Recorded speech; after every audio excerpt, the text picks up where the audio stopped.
Саламатсыздарбы, урматтуу замандаштар? Г.Мадаминов агайыбыздын Акыл эмгегинин маданияты китебинин номер 57 сабак. Бүгүнкү өтүлүүчү темабыз доклад. Сабакты даярдаган Салтанат Бейшенова Талас облусу. Анда эмесе, урматтуу угармандар, сабакка көңүл буруңуздар. Доклад балдар мектеп, университет, конференция, эл аралык практика, чет өлкөлөрдө да кеңири пайдаланылат. Ошол себептен азыртадан балдар доклад даярдоого, жазууга, эл алдында доклад жазууга үйрөнүүңөр керек. Алгач доклад жазылуучу тема терең, ар тараптуу үйрөнүлөт. Ал тема, чыгарма, илимий эмгек, китеп, өлкө, окуя жана башкалардын өзү үйрөнүлөт. Алар жөнүндө жазылган ой-пикир, сын, сунуш, макала, көз караштар үйрөнүлөт.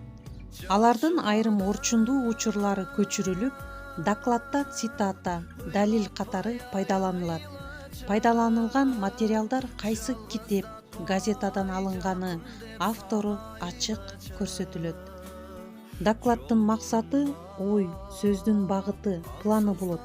Доклад угуучулар окуусу үчүн эмес, автордун, доклад жасаган адамдын өз оозунан угуу үчүн жазылат. Ошол үчүн доклад аудиторияга, угуучуларга түз кайрылып, жандуу, оозеки кепке жакын, ыраттуу, кызыктуу болуусу зарыл. Гимназия, мектепте силер докладты окуучулук конференция, кече, КВН жана башкаларга даярдап, чыгып сүйлөйсүңөр. Ошондуктан балдар, доклад даяр болгондо алдын ала окуп, сүйлөп, машыгып, даярданып, системага салып алсаңар жакшы болот. Ошондо эл алдында үңүлүп, баарын окуп олтурбастан, жай өз сөзүңөр менен эркин сүйлөп, зарыл учурда эле цитата, мисалдарды, цифраларды окуп берсеңер жакшы болот.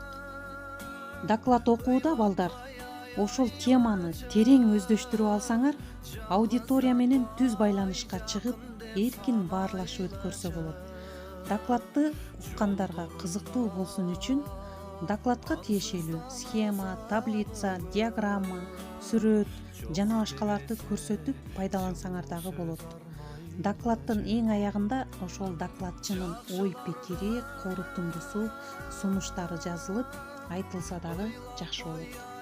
Кошумча маалымат катары дагы айта кетейин, доклад жазуудан мурда балдар, ошол жазыла турган материалга негиз болуучу теманы өзүңөр терең үйрөнүп чыгышыңар керек. Мисалы, Чыңгыз Айтматовдун Ак кеме повести боюнча доклад жазуу керек болсо, биринчи кезекте ошол чыгарманын өзүн окуп чыгышыңар керек. Жазуучу ошол чыгарманы эмне үчүн, кантип жазгандыгын билүү максатында анын интервьюлары, маектери, макалалары менен таанышып чыгуу керек.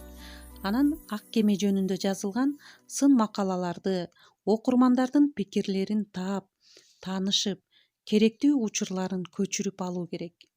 Алар докладда пайдаланылат. Бирок ошол цитата кимдин, кайсыл китебинен, кайсыл жеринен алынгандыгы көрсөтүлүүгө тийиш. Докладыңарда эмне жөнүндө айтаарыңарды, кайсыл багытта көбүрөөк көңүл бурарыңарды алдын ала дайын болсун. Болбосо максатсыз эле көлдүн ортосуна сүзүп барып, анан кайра кетээрин билбей калган кайыкчыга окшоп каласыңар. Докладдын аягында сөзсүз түрдө өзүңөрдүн корутунду сөзүңөр дагы болуш керек.